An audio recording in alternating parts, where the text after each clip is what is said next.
Hey, welcome to the 6.5 Grendel build. So, if any of you saw the last video I did, I assembled a 6.5 Grendel based on all the customers' research, and it turned out to be a really sharp-looking gun. However, it didn't shoot great. We were a little bit disappointed in that, so we're going to do some load work on that. But I did like the... I like the action, I like the feel of it, I liked everything about the Grendel, so we decided to build one for ourselves. So, for starters, I'm going with primarily two brand names. I'm going to go with an Aero Precision lower, and we're going to go with a Billet Odin Works upper. This is all stripped. We're also going to go with the Odin barrel here. This is a 20-inch barrel. It's got a Recoil Innovations brake on it that I just slipped on here real quick. It's timed, but we'll show you how we did that. And we also went with the Odin Works bolt that is matched to this barrel. Along with this, we'll also be producing another video that's going to do a lot of the reloading for this. So I've got a whole bunch of components coming right now. We're going to get this thing assembled, we're going to take it out, test fire it, and on another video, we're going to put together the whole reloading series on how we, what's going to work for this particular rifle. We want to obviously make sure it functions, make sure it's accurate. So anyways, let's spin this camera around and get on the bench and start putting this thing together. There's also going to be some stuff that we're going to do too. I'm going to true up the face of this upper here just to make sure it's getting the best and most contact with the barrel. So we'll show you how to do all that stuff. Alright, let's spin it around and get busy. We've got our upper here, and I'm just going to take some of this the spray that I'm using here. This is made by Gun and Tool Stuff, and it's pretty good stuff. I like it. All I want to do is make sure that I get plenty of lubricant on here because I don't want to mar up the inside of this at all. And it's going to fit pretty tight. There we go. Now we're going to put some compound on here, and I'm going to start with some 200 grit compound. Oh, it's actually 220. You don't need a lot. Just going to wipe this around this shoulder here. I'm going to take the drill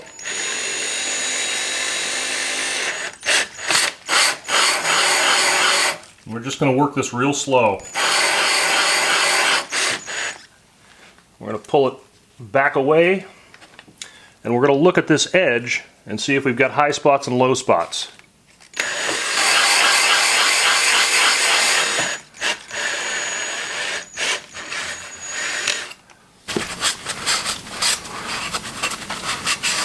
So if you take a look, you can see up toward the top here, it's we've got some low spots there. We've taken off quite a bit down toward the bottom here. Now what I want to do is, as we continue to work this down just so gently, I want to use some 600 grit. Now when I use the 600 grit, it's going to make that more of a mere polish, and it's not going to be as rough as the 220 leaves it. Just going to make for a nicer finish, that's all. So let's work this top edge down with some 600.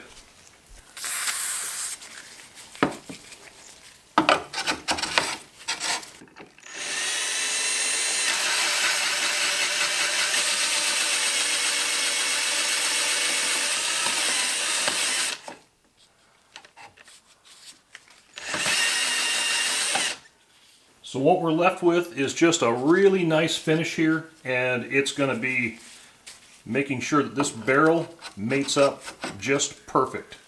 It's just going to take out any imperfections there. I like the looks of that. So we want to make sure that we get this cleaned up really well, which I've kind of sprayed it out already. I often use a lot of Tetragun product here. This is a good spray. So I've got that all cleaned up, and I think I'll give it one more good bath, and then we'll keep working on the rest of this stuff. It's time to assemble the bolt. So the bolt carrier group, what I did is when I received it, I just took it apart real quick, threw it in some oil, just sprayed it down. Now we're just going to reassemble this. I'll show you how this thing comes together in just a second here. So first thing I want to do is get rid of the vast majority of oil on this thing. So I'm just going to wipe all these parts down. Okay, so I've got all these wiped up here real quick. And one thing that ARs are known for, and that is running dry and not over-oiled. So let's identify these real quick here. This is the carrier. This is the bolt. We've got this piece here is the bolt cam pin. We've got the firing pin retainer, and of course the firing pin itself. So the first thing we want to do is to drop the bolt into the carrier. Notice the alignment here on this. This is the way that this is going to go in here. If you spin that the wrong way, you'll be ejecting in toward the action or the upper. So you want the cases to go out the other way. So you're going to spin this so it's in this orientation right here. Look just like that. This has a hole through it. You want to line this up here.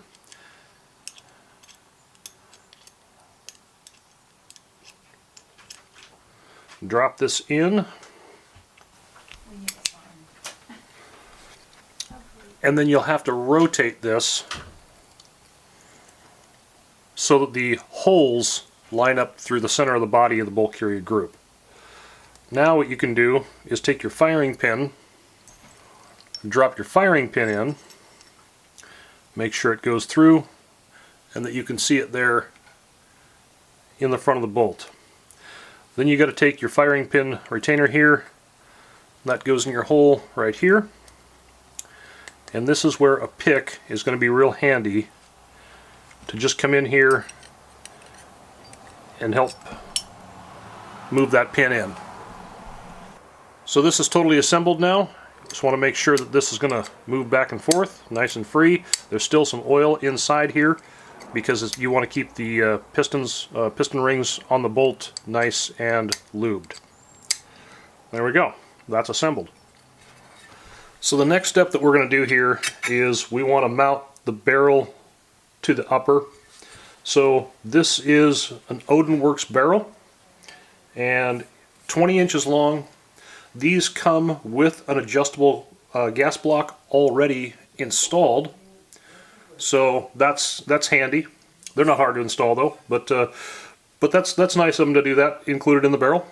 So I went with because I'm using the Aero Precision forend here, I had to purchase the corresponding barrel nut. When you purchase this, they come with shims. They don't come with this many shims. I've got lots of shims from just different builds over the years. And we have to get this to align properly so that the gas tube is going to come through this here and right into our action or the upper like so. That's why we have the shims. So anyways, let's get this mounted up in the vise and get that installed. One thing that we're going to do though is we're going to use this Loctite here. This is Loctite 620 and it's a retaining compound. And what that's going to do is help us keep any slop out of the shank here on the barrel to the receiver and to the upper here, and really just help lock this up solid. It's going to change the harmonics in the entire setup, most likely to your favor. So let's just do this. Okay, so remember how I said it's neat that these come pre-installed? Well, it is, except you always have to remove these gas blocks to get the barrel nut on. So we'll just back out our set screws here, and this should just slide right off, just like so. Now we can get our barrel nut on here, kind of mock this up in the vise here with the upper, and start getting this set up. So one thing I like to do is just set the barrel in here, mock everything up, put the nut on, and what you really should do is this is going to take an armor's wrench here, but you need to work those threads. So all you want to do is just tighten it up and back it off, and just kind of keep working this back and forth a little bit. What that's going to do is just sort of break those threads in so they get really nice, good full contact. At the same time, we can kind of see where our alignment is for the front hole here. What we need to do is make sure that the hole is going to line up with the upper receiver so that the gas tube lines up perfectly there. That's going to take some shims. So what I did is I measured some shims out. So what I did is I had to add 2 shims to this. I have one that's 5 thousandths and one that is 3 thousandths. And that's going to allow this to line up just perfectly so that the gas tube goes right into the upper receiver, just in perfect alignment. So a lot of people think that this is going to affect the headspace. That's not correct. We will go over head spacing here shortly that will explain how that works. Alright, so we've got our shim set up. We know that this is going to align properly. Now I want to put a little bit of anti-seize here on the threads, and I also want to put that retainer compound on the shank here of the barrel. Okay, anybody who's ever used anti-seize knows a little bit goes a long ways. So I'm not going to put very much on here at all, because it just gets everywhere and it goes a long ways. So just a little bit, a couple dabs is all it takes. The next thing I want to do is take some of this retainer Loctite here and just put some on the barrel, on the shank of the barrel here. Alright, let's get our torque wrench set up. Now, a quick note, when we torque this down, because this is offset here, we want to make sure that our torque wrench is 90 degrees to the armor's wrench at the barrel nut. So I currently have this set at 35 foot-pounds. The torque specs are actually quite wide on this. Now, when we torque this down, we have to keep it just like this, because if we wind up like this, we've added a gross amount of torque and you can wind up over torquing it. So it needs to be 90 degrees to the tool that you're using for the barrel nut. Okay, again, at 90 degrees, make sure that you apply some pressure on your armor's wrench.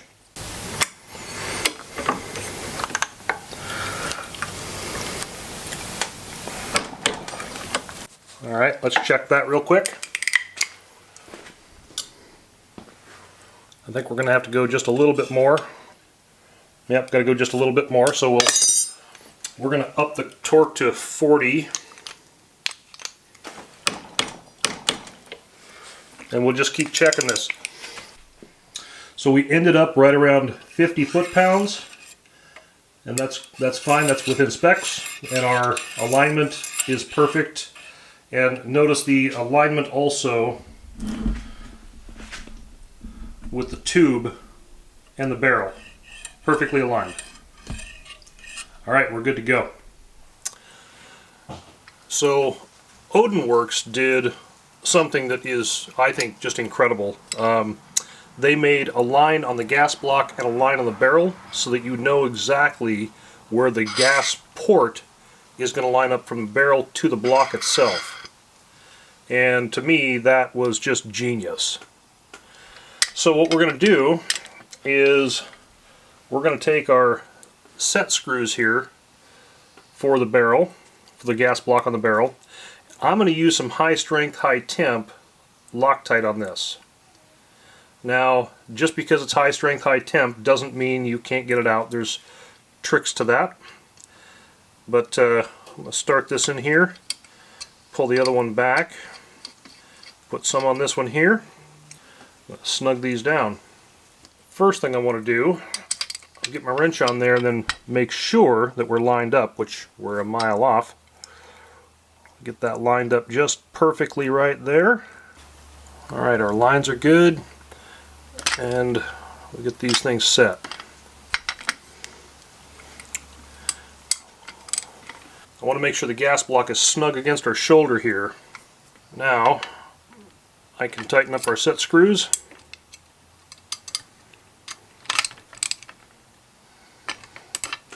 And then we want to wipe off any of the excess Loctite. Alright, gas block is reinstalled. We're good to go there. So now what we can do is take our gas tube, run that up into the upper, and then make sure your gas port is facing the right direction. Run that in, and then you can see through the hole here that everything's going to line up right there. Okay, let's get our roll pin in that, and we'll be good to go. So what I did is I got this started. So I use roll pin punches. So what I did is I made sure that this is lined up perfectly, the gas tube to the gas block. So perfectly lined up there. And I take the size I need, set this in here on the roll pin itself, and I just drive that through. Just like that. Okay, so we've got the gas tube and block installed. We want to take our charge handle and just make sure we've got good clearance there. That's looking good there. Now let's take the bolt carrier group, drop that in, and make sure that that's going to drop in there as well too.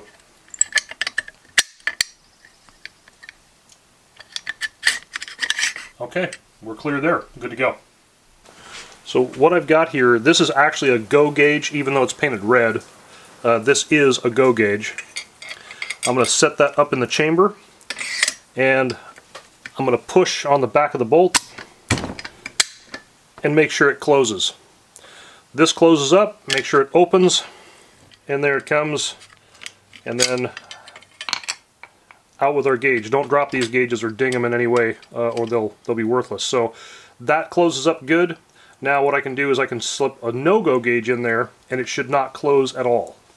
The other thing you can do is you can put a piece of tape on the back of this on a go gauge, chamber it, and it should not close. If it does close, you got a problem. So on this one here, all I've done is take a piece of tape, just some Scotch tape, put it on the back of the go gauge, trim off the excess, and this should not close.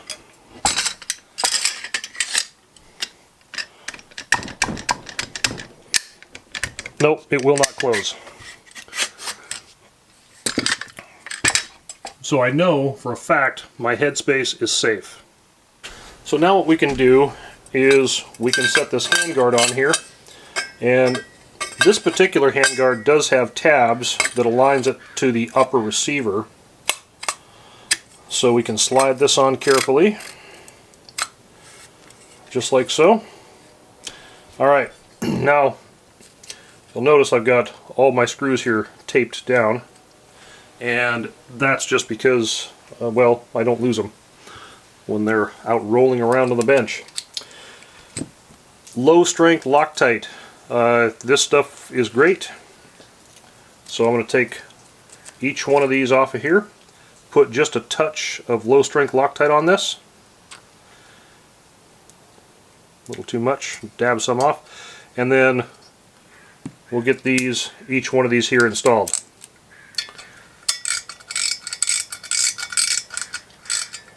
Okay, all 8 of these are installed, so I'm just going to go around here and just get these all snugged up.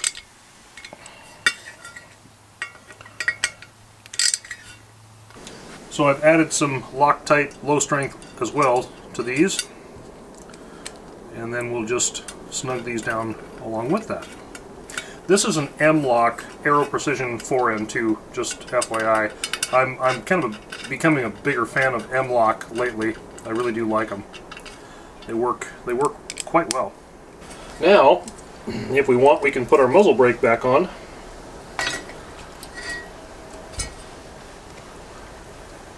Which is this guy right here. What a nice design. We'll see how they work. I've never actually used them before. So I've got my crush washer here. Put my crush washer on. spin this on. Once we get this back in the vise, we'll clock this.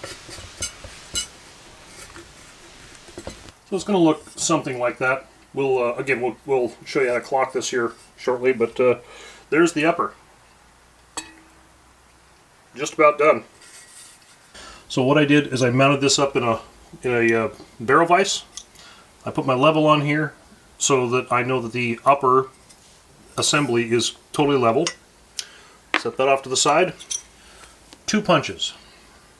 Find punches that fit the break.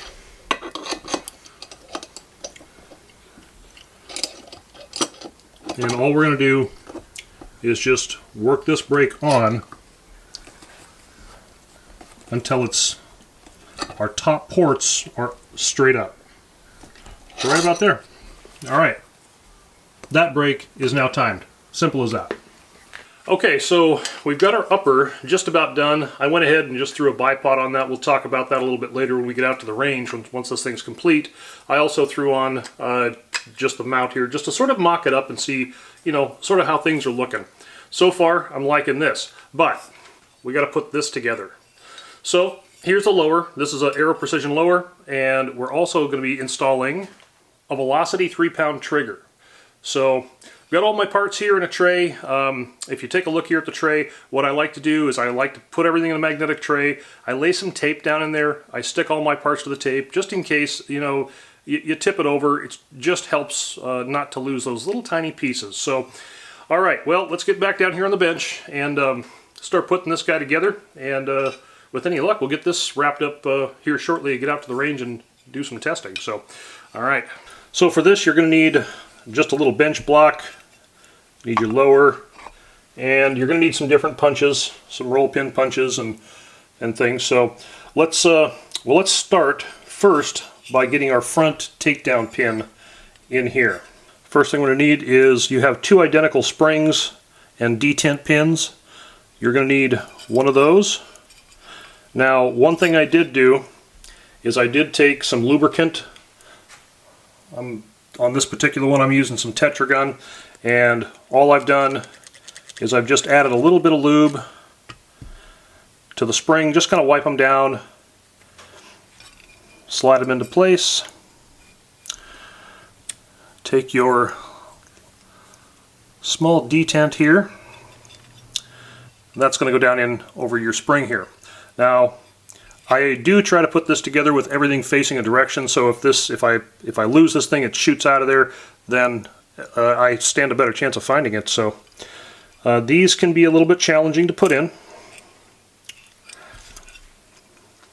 And they do make a special tool for this too. Looks like this here. So you can push this in right through there and let it bump up against the spring. Then what you can do is sometimes you can just use your thumbnail, get the detent over that spring, start pushing that, and there it went. Well, that pin went off to Never Never Land, never to be found again. I did have one spare. So I've got these grippy little tweezers here, and I've just opened the tweezers up so I can push that in, and that's going to allow me to capture that pin there. So now that I have this captured here, I'm going to take my takedown pin, make sure that my cutout is facing the detent. I'm going to begin pushing the old tool pin out and pushing the new one in. Careful, because it can get away from you pretty easy. So, alright, now I've also got this lubed up.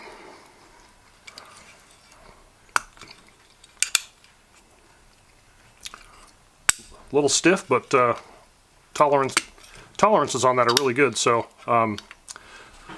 there we go. Okay, that one's in. The next thing we're going to do is install our mag release here. So we're going to take our catch, again lubed up, put our catch through, Put our spring over that shaft there. I'm going to take our mag release button, and you're going to push down on this spring here and get that started. You can usually turn this down just a couple revolutions and then it's going to stop. Now we're going to push this down through the magazine, or through the receiver here, pushing out the other side. We'll be able to spin that a couple of times. Now we need to push this through a little further.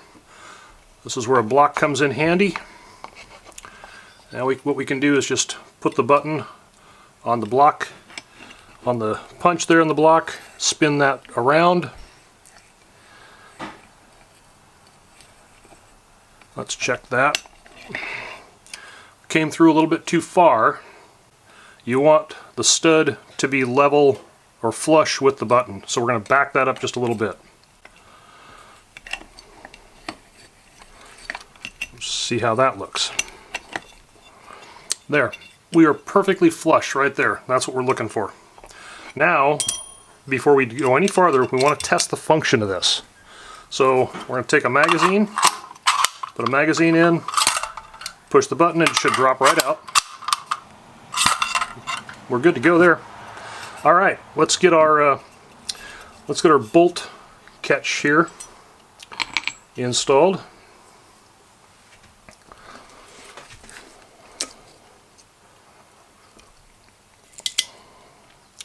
So we're going to need our bolt catch pin and spring. Put just a little bit more lube on that. That's going to drop into this hole right here, like so. Make sure you get some lubricant on your piece here. This is going to just set in here just like so. This is a pin-driven style, a roll pin. Some of them are threaded. This particular one is not. So we're going to move this over onto the vise in a block, and we're going to drive that pin in there. So I'm just going to get this started in here. And we're just going to work this through. Just entered the hole there in the lever. Excellent. One thing you can do too is put a piece of tape here, just so, you know, if you slip or something, you can mar this up. So, okay, so with this particular model, we need to drop this trigger assembly in here, then insert the safety, then we can put our pins in.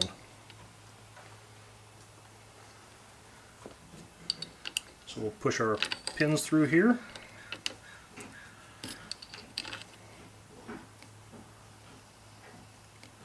Alright, now I can adjust the set screws right here. And that's making sure that our pin's nice and level on both sides there, nice and flush. Tighten these set screws down here, making sure that our safety is still movable and free. Let's just check that real quick. Okay, there's the safety. Doesn't pull, safety off. With the velocity trigger, they're going to come with a little set screw that goes on top of the set screw. And that's just going to help secure those to make sure that they don't back out for any reason. So we'll drop those in place. Snug those down. And it does say right on the paperwork, do not use Loctite. So this is one area that you will not be seeing me use Loctite. I just want to function test this one more time. Excellent. Okay, safety on. No go there.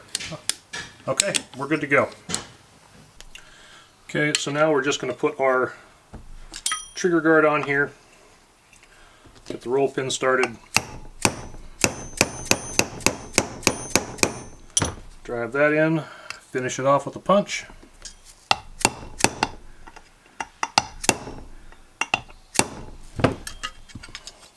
And there's a spring-loaded button on this side here, so those are pretty simple. Okay, now we're going to install the safety detent here. So this has a pointed end on it. We're going to drop the pointed end right down this hole here. The grip that I'm going to go with is this one here. Again, lubed up the spring. That's going to go right in there. And now we're going to slide this together. And you really got to make sure that you don't kink that spring right there. You want to make sure that that gets up in that hole just like so. Push that on there. And then we're going to drop our bolt down inside there, get that tightened up. First, I'm going to put just a little bit of Loctite on it, just low strength stuff, nothing too fancy. And just drop it right down in there on top of that, right into that hole right there. Tighten her up.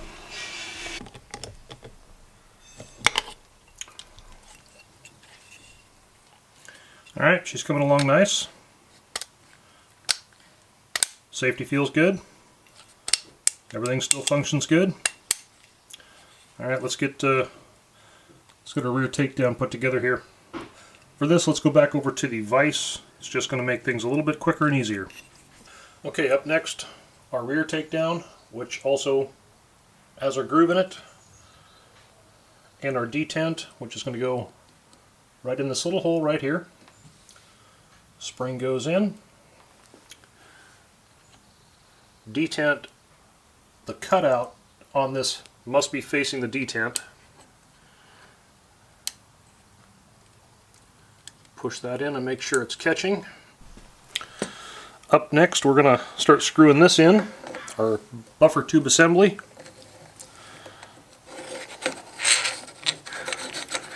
You have to be very careful about our detent spring back here.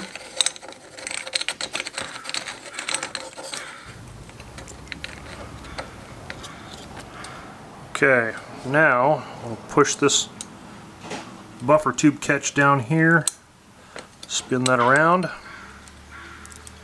make sure it's coming just over the top of it. Make sure our spring back here for our detent is nice and going into the body of the receiver here, nice and square. Take your castle nut, tighten that up. Then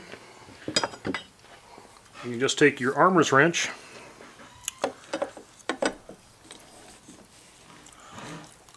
doesn't take a lot of torque, just snug it up nice. Alright, that's installed. Let's put our buffer tube, a spring and buffer itself down in the tube here.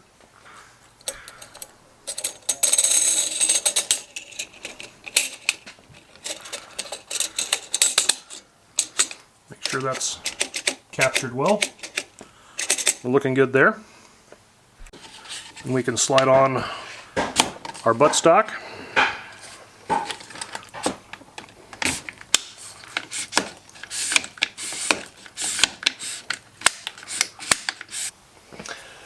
Now let's marry these two up.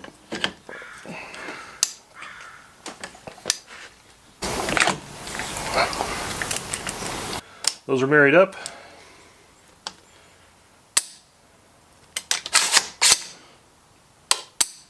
Oh, that feels nice. Okay. Oh, I like that.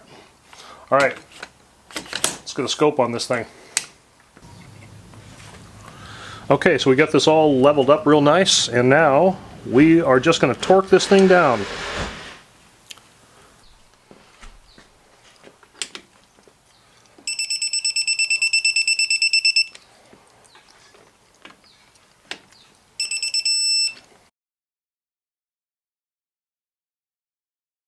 Okay, here is the completed rifle. So this is ready to shoot, and scope's all leveled up. It feels good. This weighs 11 pounds 8 ounces unloaded, so a little on the heavy side, which that doesn't bother me a bit. I actually prefer a heavier rifle than a lighter rifle. They're just more stable in the bench, more stable in prone, it's just one of those things that, you know, to each their own. Some people love light rifles, but not me. So we have to make sure it's going to shoot, and I did put some other stuff on here too. I put a nice sling on here. This has got the quick detach. Put a barricade piece on here, and all M-lock, but let's take a look at the ammo. So just for test firing, functionality, getting it on paper, we're going to run the Hornady 123 grain. This is the SSTs. Nice, cute little guys here. So we're going to run these. So let's get out to the range and see how she does.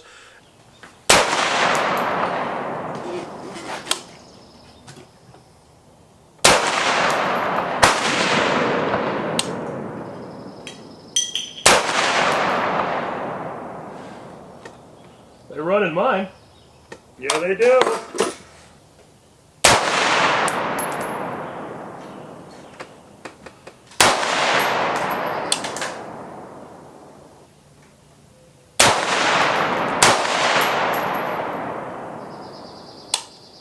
Well, we got out to the range, took some shots. The rifle fires flawlessly. I'm very happy with the performance of the functionality of it. I'm not so tickled about the groups though. Now, to be honest, I wasn't really expecting great groups with factory ammunition. What we shot was the Hornady SST 123 grain, and what we got was a 3.5 inch group at 100 yards. Just a miserable group. That said, that doesn't really bother me too much because I plan on reloading for this rifle, and I'm pretty confident I can get this rifle to shoot well under an inch. Probably in that 1/2 inch range there. So I've got some reloading components coming for it. So in the upcoming video that we're going to be publishing, we're going to show the entire reloading process for the Grendel, some of the powders that we're going to try, some different bullets we're going to try. I'm going to start off with 120 grain Sierra Match Kings and H322 powder. So that's just a start. And who knows, maybe that'll be a great combo, and we can just sit right there. So, anyways, hey, thanks for all the support that you've given us, and I hope that some of the stuff that we showed here can help you guys out in future builds and choices of products and stuff like that. So, I guess we'll see you next time. Thanks for watching.